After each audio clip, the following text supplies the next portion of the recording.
नमस्कार दोस्तों, स्वागत है हमारे यूट्यूब चैनल पर आपका। आज हम आपके लिए लेकर आए हैं मैथ के क्वेश्चन हैं जो कि बीपीएससी टीआरई 3 में क्वेश्चन आए हुए हैं। हालांकि टीजीटी का है, बीपीएससी टीआरई 3 की टीजीटी का क्वेश्चन है, लेकिन क्वेश्चन ऐसे हैं कि ये आपका सब जगह बहुत ही इम्पोर्टेंट क्वेश्चन है, आएगा ही आएगा। ये क्वेश्चन आपको देखेंगे, इम्पोर्टेंट क्वेश्चन है। तो चलिए देर नहीं करते हैं, शुरुआत करते हैं पहले क्वेश्चन की। कह रहा है एक्स का जिस मान X power X equal to 7 power X plus 49 को संतुष्ट करता है वह, यानी कि एक्स का ऐसा मान जो इस समीकरण को क्या कर दे, संतुष्ट कर दे, सेटिस्फाई कर दे। तो आपका क्या होगा, देखिए आपका हो गया X power X equal to 7 power X plus, ये आपका पावर में ही लिखा है एक्स प्लस 49 ऐसे लिखा है। तो हम हो जाएंगे गो थ्रू ऑप्शन हो जाएंगे। तो ऑप्शन से वैल्यू रखेंगे। मान लीजिए पहला ऑप्शन सही है तो एक्स बराबर क्या हो गया 7। अगर 7 रखेंगे तो 7 की पावर 7 इक्वल टू 7 की पावर 7 प्लस 49। तो 7 पावर 7 इधर हो जाएगा 7 पावर 56। तो हो नहीं सकता। आते हैं 49 पर। एक्स बराबर 49, एक्स बराबर क्या लें 49। अगर एक्स बराबर 49 नहीं तो यहाँ लिखेंगे 49 की पावर 49। और इधर हो गया ये 7 की पावर 49 प्लस 49, यानी कि ये 49 की पावर हो गया 49 और ये हो गया 7 की पावर 98। ठीक ना। तो इसको थोड़ा सा ये 7 की पावर 2 की पावर 49 हो गया 7 की पावर 98। तो यहाँ पर आपका ये सॉल्व हो जाएगा तो हो जाएगा 7 पावर 49 दूना 98 इक्वल टू 7 पावर 98। ठीक ना। तो सेटिस्फाई कौन कर रहा है, एक्स बराबर 49, यानी कि इसका आंसर हो जाएगा 49। एक्स बराबर हो जाएगा 49। अगले क्वेश्चन पर चलते हैं। अगला क्वेश्चन देखिए, यह है द्विघात समीकरण जिसके जड़ों समीकरण A X square plus B X plus C बराबर 0 के जड़ों का पारस्परिक है वह है। तो देखिए हिंदी में थोड़ा सा क्वेश्चन ये गलत लिखा हुआ है, या इंग्लिश में हमने लिख दिया है the quadratic equation whose root are reciprocal of the roots of A X square plus B X plus C equal to 0, यानी कि आपका उसका समीकरण बताना है जिसका मूल इसके मूल का क्या है, परस्पर रेसिप्रोकल है, यानी कि व्युत्क्रम है। तो देखिए आपको एक समीकरण दे रखा है, आपको समीकरण दिया A X square plus B X plus C equal to 0। तो अल्फ़ा प्लस बीटा मानते हैं इसके मूल हैं। तो अल्फ़ा प्लस बीटा, एक मूल हो गया अल्फ़ा, अगला मूल हो गया बीटा। तो अल्फ़ा प्लस बीटा मूलों का योग क्या होगा -b/a, और अल्फ़ा इंटू बीटा क्या होगा c/a होगा। ठीक है ना। जो समीकरण दिया उसका ये हो जाएगा योग मूलों का और मूलों का गुणनफल। हमें जो चाहिए वो चाहिए, हमें ऐसे समीकरण का मूल चाहिए, ऐसा समीकरण चाहिए जिसका मूल क्या हो 1/अल्फ़ा 1/बीटा।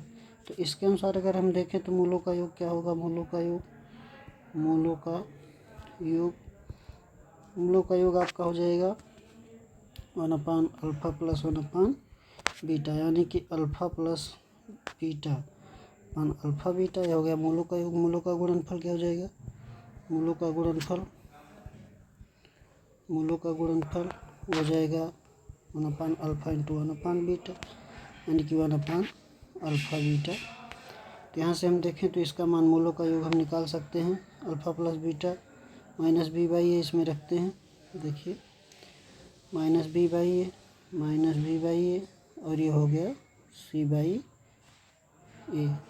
ठीक है ना, c/a। तो ये आपका हो गया -b/c। ऐसे इसको देख लीजिए।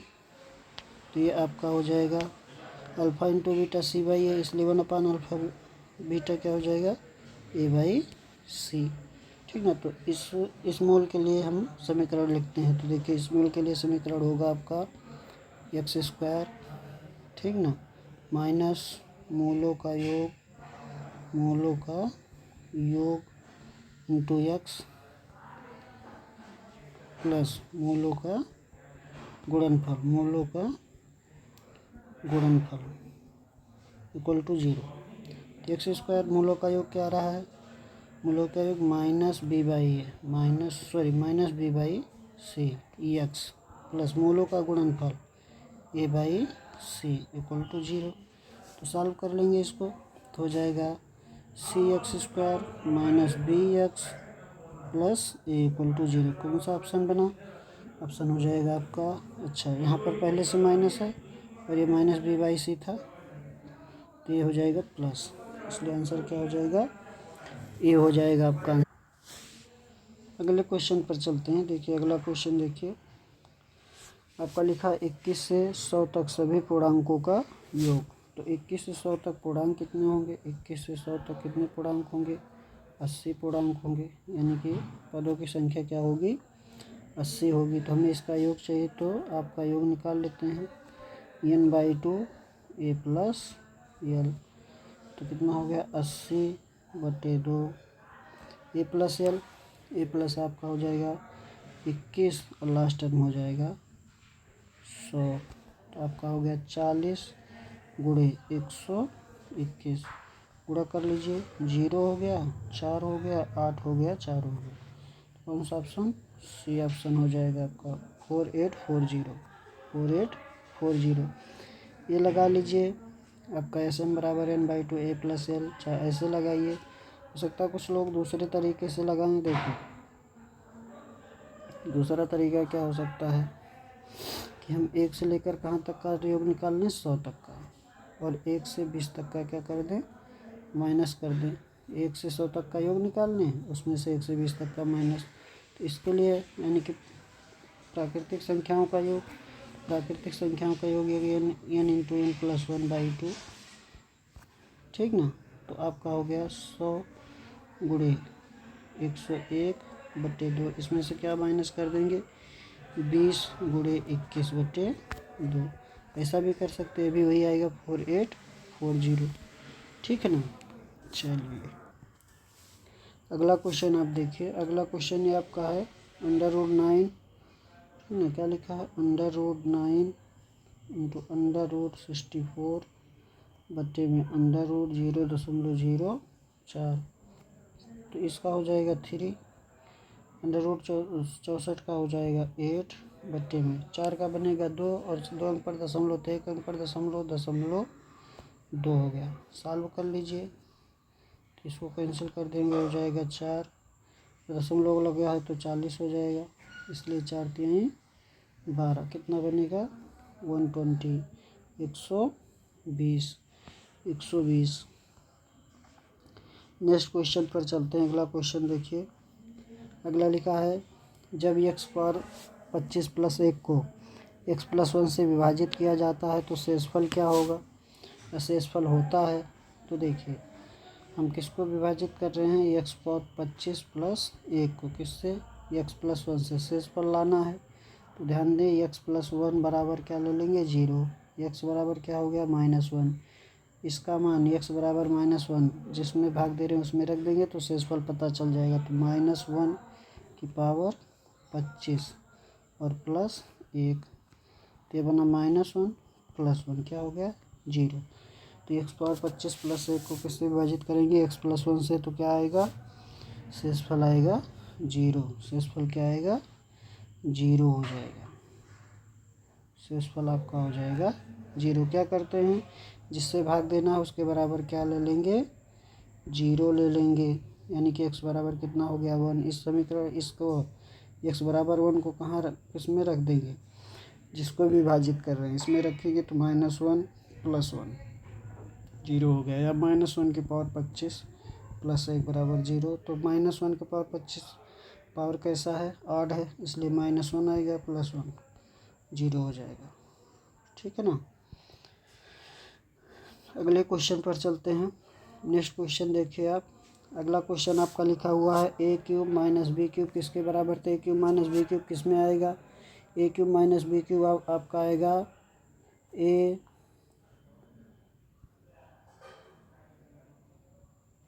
a माइनस b का होल क्यूब। इसका whole cube a minus b का होल क्यूब करेंगे तो ये मिलेगा, यानी कि हो गया a³ minus b³ minus 3ab a minus b, ये होगा ना। तो इसे में चाहिए, इसको इधर ट्रांसफ़र कर दीजिए। a माइनस b का whole cube plus 3ab into a minus B, ये हो जाएगा a³ माइनस b³। ये हो गया आपका आंसर, ठीक है ना। कौन सा है, a माइनस बी का होल क्यूब प्लस आना चाहिए नहीं, हाँ बी आपका हो जाएगा, बी हो जाएगा आंसर आपका। अगले क्वेश्चन पर चलते हैं, इसको थोड़ा बड़ा करते हैं क्योंकि ये आपका छोटा दिख रहा है क्वेश्चन। चलिए देखिए अगला क्वेश्चन देखिए, कह रहा अगर समीकरण x² plus x into 2x minus m plus 12 बराबर 0 के जड़ों मतलब यहाँ रूट है, यहाँ क्या है, रूट की बात हो रही है, रूट की बात हो रही है, रूट की बात हो रही है, रूट की बात हो रही है, समान और वास्तव है, यानी कि समान है, इक्वल है और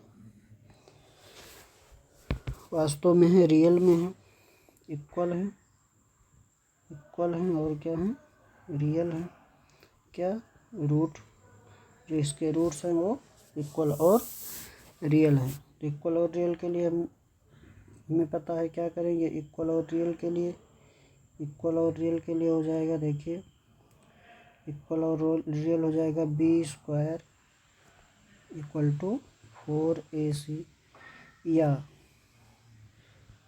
b² minus 4ac equal to 0, या इसी को d बराबर क्या कहते हैं, 0 कहते हैं। डिस्क्रिमिनेंट क्या होना चाहिए, 0 होना चाहिए। अब देखिए समीकरण थोड़ा इस तरीके से लिखा है, तो इसको थोड़ा सॉल्व कर लीजिए पहले। x² plus x 2x minus m plus 12 बराबर क्या है, 0 है, बराबर क्या है, 0 है। देखिए हो जाएगा x², ये हो जाएगा 2x² माइनस mx प्लस 12 बराबर 0, तो हो गया 3x² माइनस mx प्लस 12 बराबर क्या हो गया, 0, ठीक ना।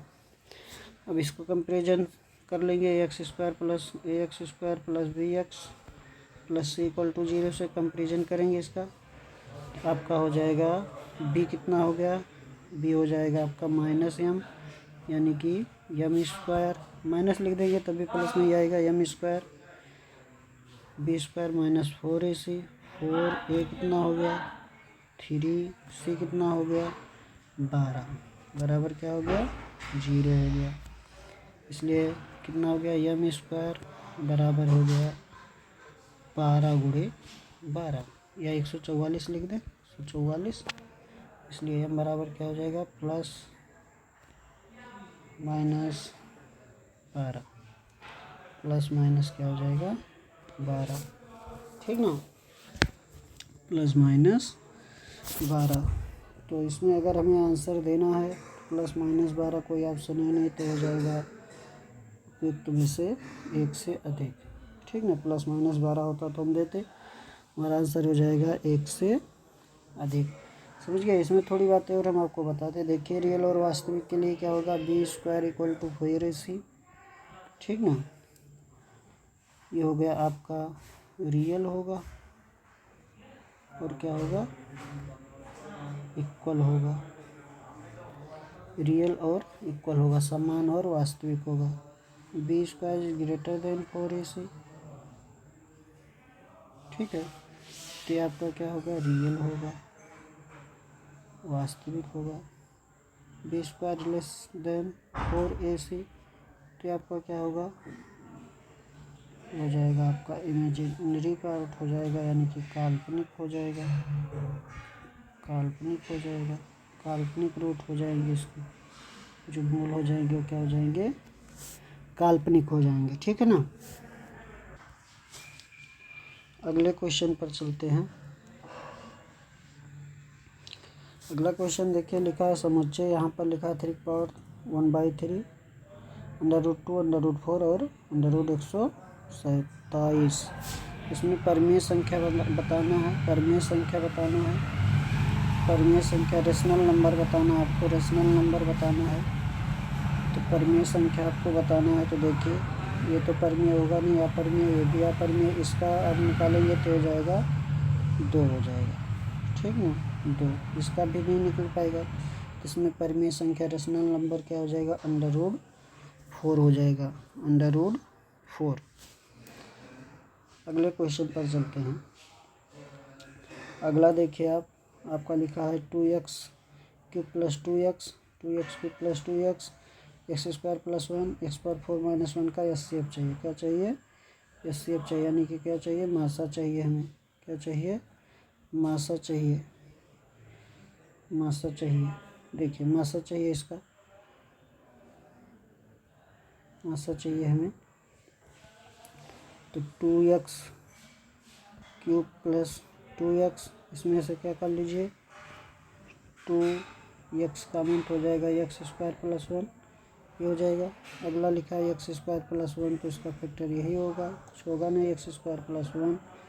अगला आपका है x⁴ - 1, तो हो जाएगा, एक में x² - 1, दूसरे में हो जाएगा x² + 1, a + b - b, a² - b², से इसको ब्रेक कर लेंगे।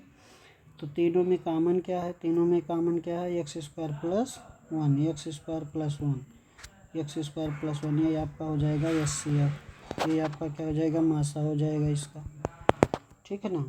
तो x² + 1। अगले क्वेश्चन पर चलते हैं। अगला क्वेश्चन देखिए, क्वेश्चन लिखा हुआ है आपका, नेक्स्ट क्वेश्चन आपका लिखा है, क्वेश्चन आपका लिखा है x², क्या लिखा है, x², सॉरी x² नहीं लिखा है, x + y बटे में x - y = 3। आपको चाहिए x/y, क्या चाहिए, x/y। तो एक तो आपका है सीधा, जैसे सॉल्व कर लीजिए, इसका क्रॉस मल्टीप्लाई कर लीजिए, तो हो गया x + y = हो जाएगा 3x - 3y। इसको इधर ले आइए तो ये हो जाएगा 2x, इसको इधर लाएंगे हो जाएगा 4y। तो x/y चाहिए, कितना हो जाएगा, 4/2, यानी कि 2/1 हो जाएगा। एक तरीका यह हो गया, दूसरा तरीका देख लीजिए, जो थोड़ा और मैथ जानते हैं उनके लिए हो जाएगा। इसमें क्या लगा देंगे, CD रूल लगा देंगे, कंपाउंड डिविडेंड लगा देंगे, या युगांतरानुपात लगा देंगे, युगांतरानुपात लगा देंगे इसमें, ठीक है। युगांतरानुपात यानी कि ये आपका हो जाएगा 2x/2y = 3 + 1/3 - 1। ये कैंसिल हो गया, ये हो गया x/y, तो कितना हो गया, 4/2, यानी कि 2/1। थोड़ा इसको डिस्क्राइब कर दे रहा हूँ मैं। देखिए अंश में हर जुड़ेगा, x + y, इसमें जुड़ेगा x - y, अंश में हर जुड़ गया। फिर x + y, अंश में से हर घटेगा, -x + y, जब इसको घटाएंगे तो या ऐसे माइनस करके इसको माइनस कर लीजिए, और इसमें बटे 1 है, तो 3/1, यानी कि 3 + 1 और 3 - 1, ठीक है ना। तो इससे ये कैंसिल, यहाँ पर इससे ये कैंसिल हो जाएगा, तो हो जाता है 2x/2y 4/2, यानी कि x/y क्या हो गया, 2/1 हो गया, 2/1। कौन सा ऑप्शन, बी ऑप्शन। ऐसे अगले क्वेश्चन पर चलते हैं। अगला नेक्स्ट आपका है ट्रिग्नोमेट्री का क्वेश्चन, साफ साफ दिख रहा है, एक होगा इसका आंसर, फिर भी मैं सॉल्व कर देता हूँ। देखिए लिखा है sin² 40 + sin² 50, तो एक ब्रेक कर लीजिए, हो जाएगा sin² 90 - 40, हो गया sin² 40 है ही, sin² 40 प्लस ये हो जाएगा cos² 40, sin² theta plus cos² theta, कितना हो जाएगा, 1 हो जाएगा। तो सोचना नहीं, इसका योग क्या हो रहा है, 90 हो रहा है, आंसर क्या हो जाएगा, 1 हो जाएगा, ठीक ना। इसका और इसका योग क्या हो रहा है, 90 हो रहा है, दोनों ही किस में चल रहे हैं, साइन में चल रहे हैं, स्क्वायर फंक्शन है, तो आंसर क्या हो जाएगा, 1 हो जाएगा। अगले क्वेश्चन पर चलते हैं। ये अच्छा क्वेश्चन है आपका, देखिए ये आपका थोड़ा अच्छा क्वेश्चन है। ये लिखा है sin x, ठीक ना, into sin 2π + x into sin 4π + x, dot dot dot कहाँ तक चल रहा है, sin 2n pi plus x, तो आपका ये तो साइन x होगा, ये भी हो जाएगा साइन x, ये भी हो जाएगा साइन x, साइन 2 पाई 360 प्लस थीटा, ठीक ना। 360 प्लस थीटा क्या होगा, साइन थीटा होगा, क्या होगा, साइन थीटा। तो ऐसे डट डट डट करके कहाँ तक चलेगा, साइन एक्स तक चलेगा। अब ध्यान दीजिए इसमें टर्म कितने आए, तो साइन एक्स अलग हो गया, फिर यहाँ से शुरू हुआ, यहाँ से लेकर कहाँ तक आया, एन तक, यानी कि यहाँ से यहाँ तक जो आया वो एन आया, और पहले एक और है, पहले एक और है। तो कितनी बार गुणा हुआ साइन एक्स का, एन प्लस 1 बार, तो लिखा जाएगा साइन की पावर एन प्लस 1 एक्स, ठीक ना। यानी कि साइन एक्स की पावर एन प्लस 1 है ऐसा कोई ऑप्शन, ऐसा कोई ऑप्शन नहीं है। तो आपका आंसर बन जाएगा उपयुक्त में से कोई नहीं, उपयुक्त में से कोई नहीं। फिर से एक बार देख लें, ये साइन 360 प्लस थीटा से चेंज करेंगे, साइन थीटा हो जाएगा, ऐसे है, ऐसे इसमें इंटू 2 कर दिया तो कोई प्रभाव से पड़ेगा नहीं, ये भी साइन एक्स होगा, ऐसे जहाँ तक जाएगा वहाँ तक साइन एक्स बनता जाएगा। अब ये आपका हो गया sine x into sine x into sine x, कहाँ तक, एन तक, कहाँ से, एक साइन छोड़ने के बाद यहाँ से यहाँ तक का देखिए कितनी बार आया है साइन का मान, एन बार आया हुआ है एक साइन छोड़ने के बाद। तो आपका हो गया साइन एक्स और इधर हो गया एन बार साइन एक्स का मल्टीप्लाई। जब इसको करेंगे तो साइन की पावर क्या बन जाएगा, एन प्लस 1 इंटू एक्स बन जाएगा, ठीक ना। तो क्या हो जाएगा, डी हो जाएगा, डी हो जाएगा। अगले क्वेश्चन पर चलते हैं। M G M H M में संबंध दे रखा है, तो ये तो याद होना चाहिए आपका। पहला ऑप्शन हो जाएगा ए एम जो है greater than G M greater than H M. Arithmetic progression है, ज्योमेट्रिक है, हार्मोनिक है, ठीक ना, ये हो जाएगा आपका फर्स्ट ऑप्शन। इसमें और चीज़ें देख लीजिए, A M into H M जो होगा वो होगा जी एम का स्क्वायर, यानी कि जी एम का square equal to G M का square equal to G M का स्क्वायर इक्वल टू हो जाएगा A M into H M, ठीक ना। और क्या होगा, और हम क्या, जैसे ए एम अगर आपको अगर दो संख्याएं दे दिया जाए तो इसका अर्थमेटिक मीन पूछा जाए तो क्या हो जाएगा, ए एम जो बनेगा वो बनेगा A plus B by 2। H M क्या बनेगा, एच एम बनेगा 2ab upon A plus B. G M क्या बनेगा, अंडर रूट ए बी बनेगा, ठीक ना। इससे सॉल्व करके ये लिखा गया है। तो ये तीन आपको याद रखना है, ए एम ग्रेटर देन या equal G M greater than या इक्वल एच एम। और क्या होगा, A M into H M equal to G M का स्क्वायर, या G M square equal to हो जाएगा A M into H M. A M अगर आपको दो संख्याएं दे दिया गया, अर्थमेटिक मीन पूछ रहा है, समांतर माध्य पूछ रहा है, तो A plus B by 2। H M क्या होगा, 2ab A plus B. G M क्या होगा, अंडर रूट ए बी हो। अगली संख्या पर अगले क्वेश्चन पर चलते हैं। कह रहा है कि पहली n संख्यांक प्राकृतिक संख्याओं के वर्गों का माध्य मान पूछ रहा है। तो बहुत लोग जल्दबाजी में इस क्वेश्चन का आंसर भी टिक कर देंगे, ठीक ना, क्योंकि प्रथम n प्राकृतिक संख्याओं के वर्गों का योग, प्रथम n प्राकृतिक संख्याओं के प्रथम n प्राकृतिक संख्या के या संख्याओं के वर्गों का योग क्या होता है, n into n plus 1 2n plus 1 अपान 6। लेकिन ध्यान दीजिए योग नहीं पूछ रहा आपसे योग नहीं पूछ रहा, आपसे क्या पूछ रहा है, माध्यमान पूछ रहा है, मीन पूछ रहा है, ठीक ना। तो मीन पूछ रहा है तो इसमें n से क्या हो जाएगा, n plus 1 n plus 1 2n plus 1 अपान 6। और इसमें किससे भाग हो जाएगा, n से, क्योंकि में क्या पूछ रहा है, माध्य पूछ रहा है, या इसी को क्या कहेंगे, समांतर माध्य कहेंगे, समांतर माध्य, या इसी को क्या कहेंगे, औसत कहेंगे। याद रखना है, चाहे आपसे कहे माध्य, चाहे आपसे कहे समांतर माध्य, और चाहे आपसे क्या कहे औसत, ये सभी चीज़ें क्या हैं, एक ही हैं। तो आंसर आपका बी ना होकर क्या होगा, सी होगा। इम्पॉर्टेंट है, थोड़ा सा यहाँ फंसा दिया, बहुत लोग इस क्वेश्चन का आंसर गलत कर दिए हैं। ये नहीं होगा, क्या होगा, n+1 to n+1/6 होगा। अगले क्वेश्चन पर चलते हैं। आगे आपका अगला क्वेश्चन जो है वो देखिए प्रायिकता का क्वेश्चन है। 6 पासे फेंककर 6 अलग अलग फलक प्राप्त करने की प्रायिकता। 6 पासे फेंककर 6 अलग अलग फलक, यानी कि जो उस पर आ रहा है, अलग अलग फलक आ रहे हैं, अलग अलग फलक मतलब अलग अलग संख्या, तो प्रायिकता उसकी ज्ञात करना है। तो देखिए अगर हम कहें कि टोटल पॉसिबल, इसमें आउटकम क्या होगा, अगर टोटल पॉसिबल आउटकम होगा तो आपका हो जाएगा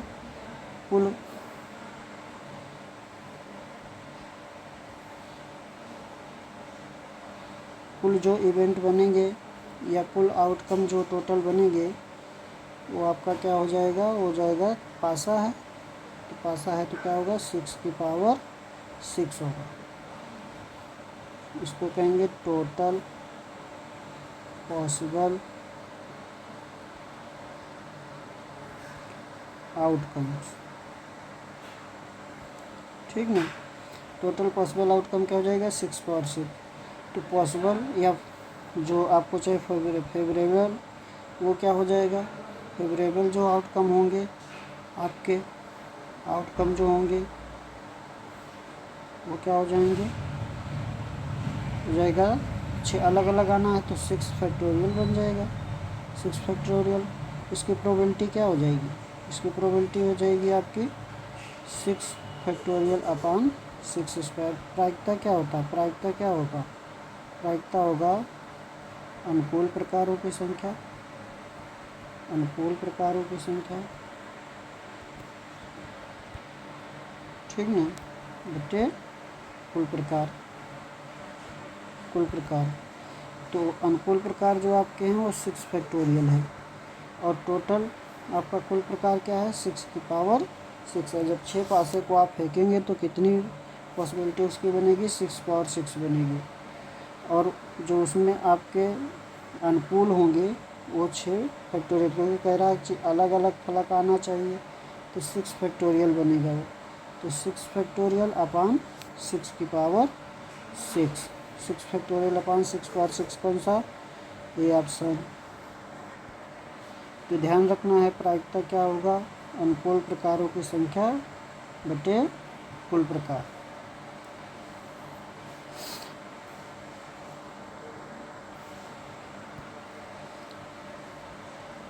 अगले क्वेश्चन पर चलते हैं, अगले क्वेश्चन पर चलते हैं। आपसे कह रहा है एक सिक्का 2 बार फेंककर कम से कम एक सिर प्राप्त करने की प्रायिकता ज्ञात करें। एक सिर प्राप्त करने की प्रायिकता, कम से कम एक सिर। तो देखिए अगर एक सिक्के को 2 बार फेंकते हैं तो क्या आ सकता है, हेड हेड आ सकता है, हेड टेल आ सकता है, टेल हेड आ सकता है, या टेल टेल आ सकता है। ये तो आएगा, दोनों पर हेड हेड आए, एक पर हेड दूसरे पर टेल, पहले पर टेल दूसरे पर हेड, या दोनों में ही टेल। तो हमें क्या चाहिए, हमें चाहिए कम से कम एक सिर। कम से कम एक सिर ये हो सकता है, ये हो सकता है, और ये हो सकता है। कम से कम एक, 2 होगा तब भी चलेगा, लेकिन कम से कम एक होना चाहिए। तो अगर हम यहाँ पर प्रायिकता आपके लिखें, प्रोबेबिलिटी लिखें, तो प्रायिकता भी आपने कहा कि अनुकूल प्रकारों की संख्या, अनुकूल प्रकारों की संख्या बटे में कुल प्रकार, कुल प्रकार, ठीक ना। तो अनुकूल प्रकार कितने हैं, 3, और टोटल इवेंट कितने हैं इसमें, 4, ठीक ना। तो टोटल पॉसिबल इवेंट हो गया, टोटल पॉसिबल इवेंट या आउटकम, टोटल आउटकम या टोटल इवेंट हो गए, वो हो गए 4। और इसमें जो आपके हैं फेवरेबल जो हैं, फेवरेबल जो आपके हैं वो कितने हैं, आउटकम, फेवरेबल आउटकम कितने हैं, 3 हैं, ठीक है। तो आपकी प्रोबेबिलिटी क्या हो जाएगी, 3/4 हो जाएगी। 3/4, बी ऑप्शन 3/4।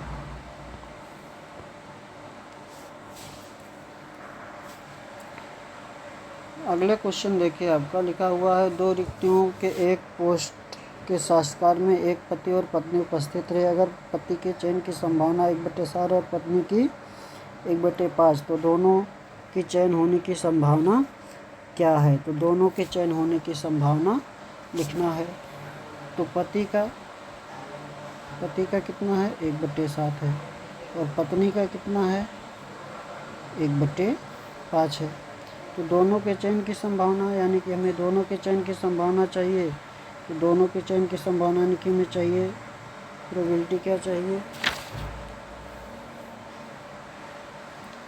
हमें चाहिए हस्बैंड इंटरसेक्शन वाइफ चाहिए। तो आपका हो जाएगा, ये बन जाएगा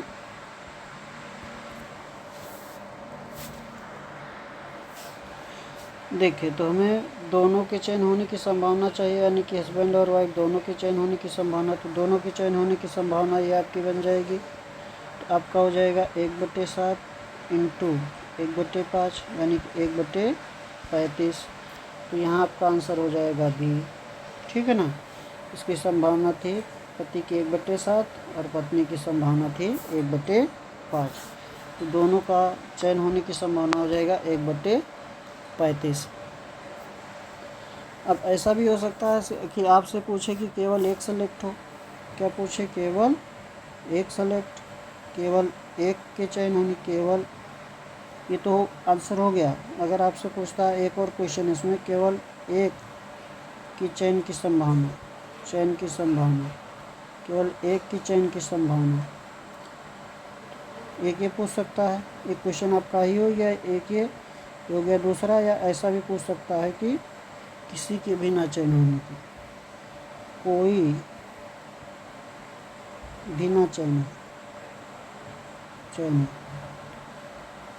होने की संभावना,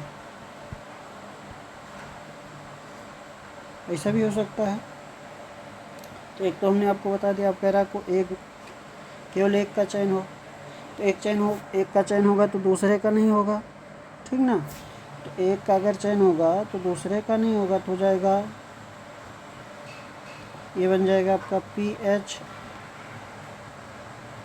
और वाइफ का नहीं संभावना बनेगी, और वाइफ का बनेगा तो हस्बैंड का नहीं बन जाएगा संभावना। ठीक है ना। तो कर लेते हैं PH हो जाएगा 1/7। अब इसकी संभावना नहीं है, ये इसका हो गया तो इसका नहीं होगा, तो 1 - 1/5। अगर संभावना होने की 1/5 है तो ना होने की 1 - 1/5 हो जाएगा। ऐसे ही वाइफ का संभावना है, होगा तो पति का नहीं होगा, तो उसके ना होने की संभावना हो जाएगी 1 - 1/7। ये हो गया 1/7 और गुणे 4/5 प्लस 1/5 गुणे 6/7 हो गया 4/35 और प्लस 6/35। तो कितना बना? 10/35। इसको थोड़ा और सॉल्व कर देंगे तो हो जाएगा, 5 से कैंसिल कर देंगे 2/7। ठीक ना। एक ये हो गया। और एक हो सकता है कि किसी का भी चयन ना हो। तो किसी का भी चयन ना हो तो देखिए, अगर हस्बैंड के चयन होने की संभावना है 1/7, तो ना चयन होने की संभावना क्या बन जाएगी? हो जाएगी 1 - 1/7, यानी कि 6/7 हो जाएगा। पत्नी की संभावना क्या है चयन होने की? 1/5। तो ना चयन होने की संभावना क्या हो जाएगी? तो संभावना हो जाएगी 1 - 1/5, यानी कि 4/5। अब दोनों का नहीं चयन होना है तो हो जाएगा P इंटरसेक्शन W, या H इसको लिखिए, हो जाएगा PH और PW। इंटू में आ जाएगा ना होने का, हो जाएगा 6/7 इंटू 4/5। कितना हो जाएगा? 24/35। तो 3 क्वेश्चन इसमें बनेंगे, तीनों हमने आपको बता दिया, इसमें एक ही पूछा था। ठीक है ना। अगले क्वेश्चन पर चलते हैं। अगला आसान क्वेश्चन लिखा, पूछ रहा कि समुच्चय का क्या बताना है? बहुलक बताना है। इस समुच्चय का बहुलक बताना है तो देखिए, आपका इसमें 13 दो बार आ रहा है, 13 कितनी बार, 2 बार आ रहा है, और 17 भी कितनी बार आ रहा है, 2 बार आ रहा है, ठीक ना। तो 13 भी 2 बार आ रहा है, 17 भी 2 बार आ रहा है। तो हम कंफ्यूजन में रहेंगे कि कौन सा हो सकता है कौन सा नहीं। तो ऐसे में हमें आंसर इसमें कोई नहीं दे पाएंगे, कोई भी आंसर नहीं दे पाएंगे, ठीक ना, कोई भी आंसर नहीं दे पाएंगे। अगले क्वेश्चन पर चलते हैं। आपसे कह रहा है ए द्वारा किसी प्रॉब्लम को हल करने की प्रायिकता है 1/2 और बी की है 2/3 है। तो प्रॉब्लम हल हो जाने की प्रायिकता, तो प्रॉब्लम हल हो जाने की प्रायिकता,